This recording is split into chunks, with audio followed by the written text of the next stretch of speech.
Ipswich 0, Newcastle United 4. What a victory for Newcastle United. That's 3 consecutive wins for the Magpies. And they made it look so comfortable throughout that 90 minutes. It was just like an expedition game. They didn't have to get out of second gear in that second half. So I want to talk about some individual performances, some positives, but I also want to talk about Newcastle as an overall team performance. But Ipswich Town just made it really easy for Newcastle United today.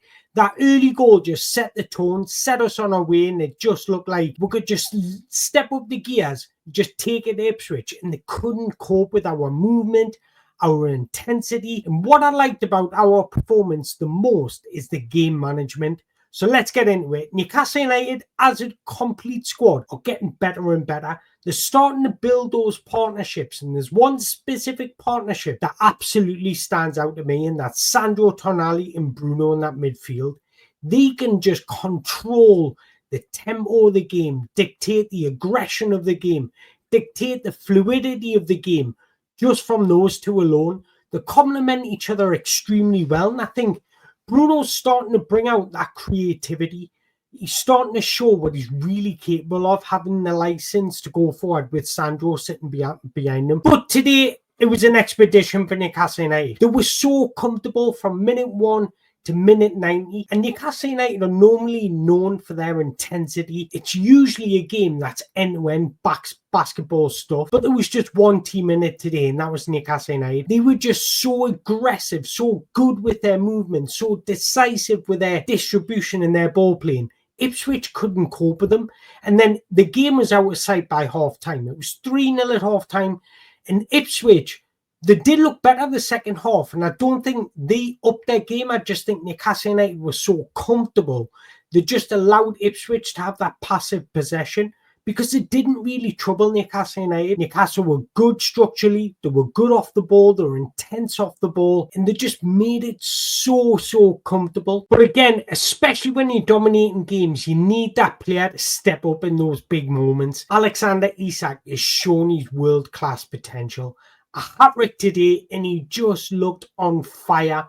Ipswich, he bullied their two centre-halves with his movement, his aggression, and just everything about him was just sensational today. No centre-half, when he's on fire, when he's in the mood, no centre-half can live with him. He's just unbelievable. It's priority that we keep a hold of this lad, because he can fire us up this league. The more confident he gets, the better, the more informed he gets, the more momentum he gets. He's just a sensational footballer. He took his goals extremely well today. 5 shots, all of them on target, and he scored 3 of them. In 2024, he scored 21 goals, despite being injured for the majority of it. Only Cole Palmer and Erling Haaland have scored more than Alexander Isak in the Premier League in 2024. That just goes to show the level of class, the level of quality, the level of intelligence this guy's got. And I said his movement would be crucial, and we're seeing that for all of his goals. His movement is second to none. Okay, Ipswich might have made it a little bit easy at times, but rather than looking at the negatives and looking at how poor Ipswich were, let's talk about how good Newcastle were. And you need players to step up in those moments, take accountability. I just think as far as centre forwards go, he's got the lot. Honestly, I can't compliment him enough. I love the guy, and I'm sure you do too. But there's a couple of more individual performances that I want to talk about. In Sandro Tonali, man, he is unbelievable. Today was like a Rodri-like performance. He took accountability. He was taking responsibility. He was aggressive, physical off the ball, but he had the decisive intelligence to link up play, allow Bruno to get forward because he was controlling that midfield. And it was just a sensational Rodri-like performance. That's what it reminded us of. He was so comfortable. He wasn't passive out of possession. He wasn't passive in possession. He just dominated that midfield, and it allowed Bruno to be creative, to get in that final third. And that's what we're really seeing from Bruno now. And we're really starting to see his underrated potential. And I actually think he can get better and better and better. What I like about these two is they really complement each other well, because when Tonali sees an opportunity to get forward, you will see Bruno covering him. So they've got that same wavelength, and that's what you need in football games and how you win football games, especially in the spine of your team, because you don't want to be caught out. Newcastle are starting to find that right balance, and I just think they complement each other extremely well, and they're starting to build that partnership where they can both just dominate and get the best out of each other, and that's a beautiful thing for Newcastle United. And then moving on to the wingers, and Anthony Gordon got an assist, as you would expect. I just think he's touch of class. He's so sharp and decisive in punishing the opposition. But I want to speak about Jacob Murphy,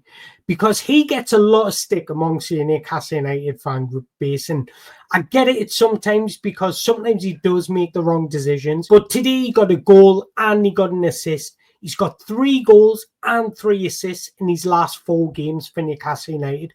Look, see what you want, but he's producing right now. Yes, we need an upgrade, but for as long as he's producing, if he can stay relatively consistent from this until the end of the season, I'll be a happy lad, because he's playing his part. Yes, criticise him when he plays poor, but you've got to give him credit when he plays well. And I just thought today he had a really decisive and mature game. So for as long as he's putting out goals and assists, I'm a happy lad. You know what? Credit to him. He delivered today, and that's what you need when you go away to these grounds.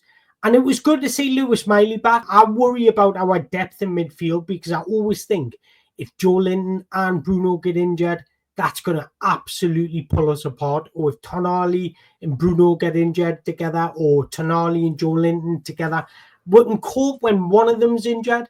But if 2 out of 3 get injured, I think it's going to decrease our ability massively, because I think a major part of our game is trying to get a hold of that midfield, trying to transition quickly. Having Lewis Miley back is so important. It was good to see him get a run out today. So hopefully he can just start to build up that consistency and build up his match sharpness. Speaking of match sharpness, is there any player so much sharper than Lewis Hall?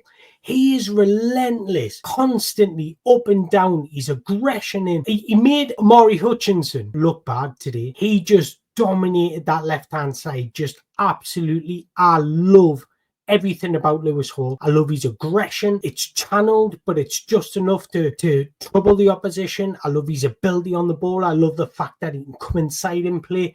I love the fact that he can overlap. He just gives us a whole numerous of dimensions when we're going forward, but he also gives us that strength when we're defending as well. I just think he's a brilliant left back.